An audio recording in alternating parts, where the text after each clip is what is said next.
आषाढ़ी एकादशी के अवसर पर अमरावती से पंढरपुर जाने वाले विट्ठल भक्तों के लिए इस वर्ष भी विशेष ट्रेन चलाई गई। हजारों श्रद्धालु विठुराय के दर्शन के लिए भक्तिभाव के साथ पंढरपुर रवाना हुए। जानकारी के अनुसार रेलवे प्रशासन की ओर से हर साल की तरह इस बार भी अमरावती से पंढरपुर के लिए विशेष ट्रेन की व्यवस्था की गई। मंगलवार को अकोला रेलवे स्टेशन से हजारों विट्ठल भक्त और श्रद्धालु इस ट्रेन से पंढरपुर के लिए रवाना हुए।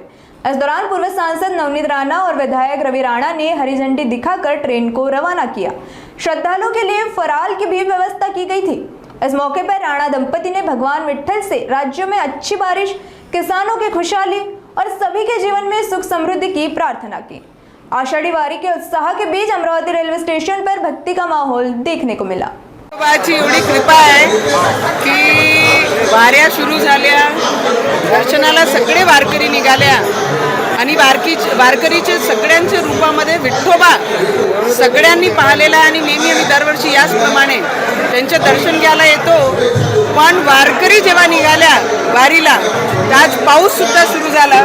मला वाटते विठ्ठोबाला हात जोडायची गरज कोणालाही पडत नाही। विठ्ठोबा नेहमी सगळे भक्तांसोबत असते आणि आमचा शेतकरी राजा हा सुखी राहिला पाहिजे याच्यासाठी नेहमी आम्ही प्रयत्न याच्यासाठीच करतो आणि साकडा देवाला हेच घालतो की आमचा शेतकरी राजा हा समृद्ध राहिला पाहिजे नेहमी।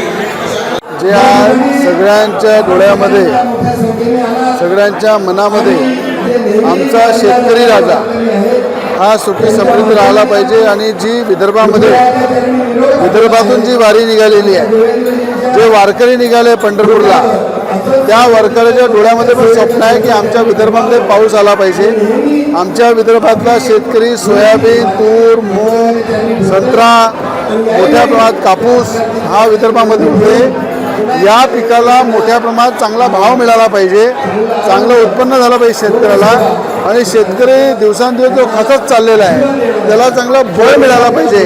हे पांडुरंगाच्या चरणी वारकऱ्यांच्या रूपामध्ये सगळे पंढरपूरला मागायला गेलेले आहे। आम्ही सुद्धा प्रार्थना करतो आमचा शेतकरी राजा राहिला पाहिजे आणि नेहमी आपला सगळ्यांना अन्नदाता आहे, त्या अन्नदात्याच्या माध्यमातून त्याला शक्ती मिळो हेच पांडुरंगाच्या चरणी मागणी करतो।